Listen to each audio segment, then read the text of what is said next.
What did you make of that display? Well, I mean, it's just so predictable. I mean, it'd be nice if she did something different for a change. I think if she hadn't have done anything, it might have been significant. But where we were all standing, it was sort of, they were like allocated pens, if you like, was what we were referring to them as.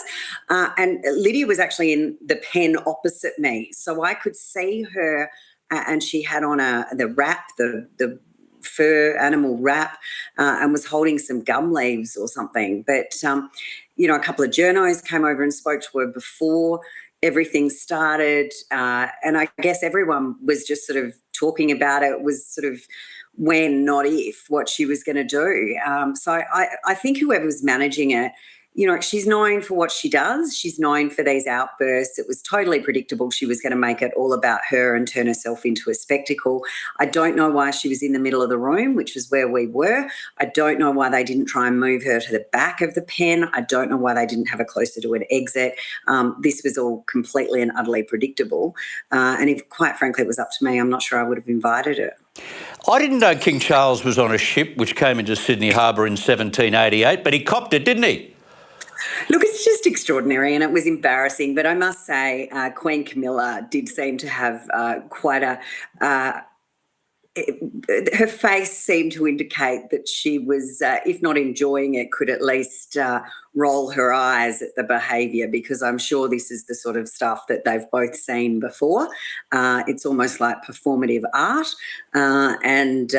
it's just pathetic. It's just all round completely pathetic. It is, given the fact that in 2024 the Indigenous population is overrepresented in the so-called White Parliament of Australia.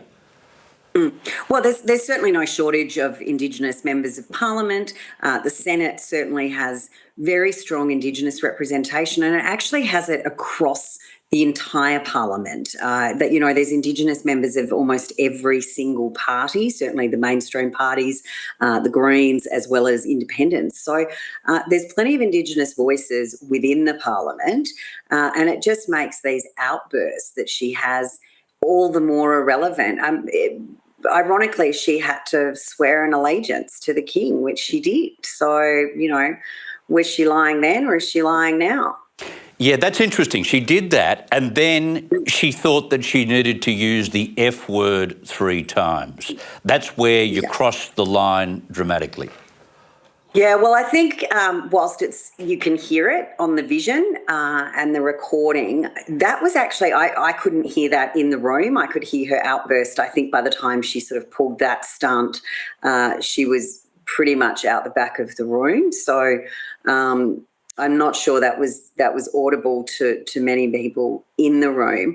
But I guess, we had a welcome to country from Auntie Violet, I think it was, and, it was very gracious in welcoming the king, and she is a Ngunnawal woman, which is where Canberra is located. Now, if you understand all the Indigenous rules about welcome to country and engagement, now, obviously some of us understand they were set up by Ernie Dingo in, I think it was the 70s or something, but, apparently they're now some great big cultural way of life, and, it's all very important that they happen every time anyone opens a book or breathes. But Auntie Violet was very gracious, and Lydia herself is not a Ngunnawal woman, and I would have thought within the Indigenous sphere alone, she's somehow or other in breach of the welcome to the Ngunnawal country. So there seems to be some confusion within the Indigenous community themselves as to what the etiquette around these things are, because Auntie Violet, as I said, had done a very gracious welcome to country, including welcoming Lydia to Ngunnawal country, yet that's how she behaves. So perhaps Lydia needs to go and have a good look at how these things actually work and what the etiquette around them are. But, and the truth is, in terms of Charles himself and his mother before him, they have been totally respectful and supportive of Indigenous Australians for decades. Oh, absolutely. I mean, listening to King Charles's address today, It was very respectful and acknowledging of Indigenous Australians. It also, he spent a great deal of time talking about climate change, probably something I could have lived without. But it's interesting, the Republicans in the room had the typical sharp elbows trying to get themselves to the front of the queue to meet the King.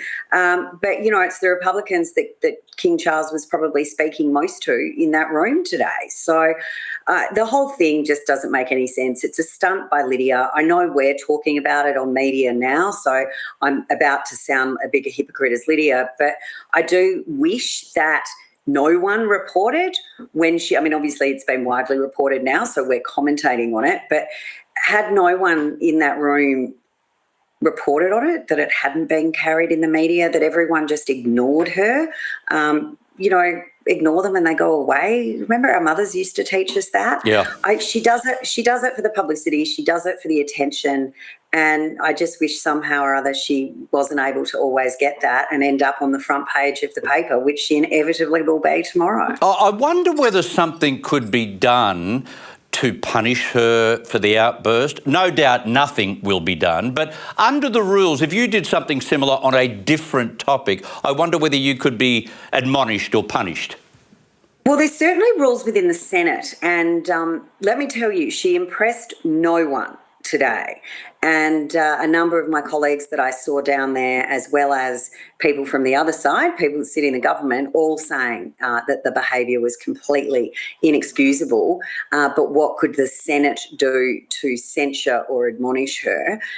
There's going to be a little bit of pressure, I think, that comes on the President, Sue Lyons, to make sure that there is something done, because this behaviour is just constant. It's just wildly inappropriate. It actually brings down the tone of the Senate, which has always been, it's a collegiate chamber. It works very well together. We do a lot of committee work. Everyone's because no one's got the numbers there, there's a real different sense in the Senate than there is in the House of Representatives. And so the frustration with Lydia's behaviour and making it seem like it's a kindergarten is winning her not very many friends at all. Oh, I don't know how you put up with her in that chamber. Good luck with all of that. Hollie Hughes, thank you very much for your time.